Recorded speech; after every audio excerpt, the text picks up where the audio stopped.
Standing at the edge of a mature floodplain forest along the Winooski River on a conserved farm.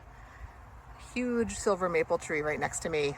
It's about 4 feet in diameter, coming out of the ground. This tree floods every year. It gets filled with sediment around its base. Ostrich fern all around it. You can see they're coated with sediment from the recent flooding. And beyond me is a more open area, younger forest. This area was an agricultural field just about 10 years ago. Farmers stopped using it because it was so wet, and they recently protected it with a conservation easement that will allow this field to grow into mature forest over time. These areas trap sediment, they slow water, they provide space for floodwaters to go instead of rushing downstream.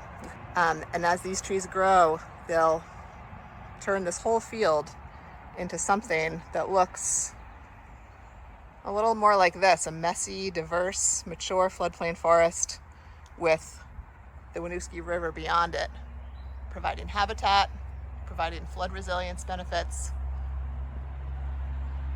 all part of a working farm.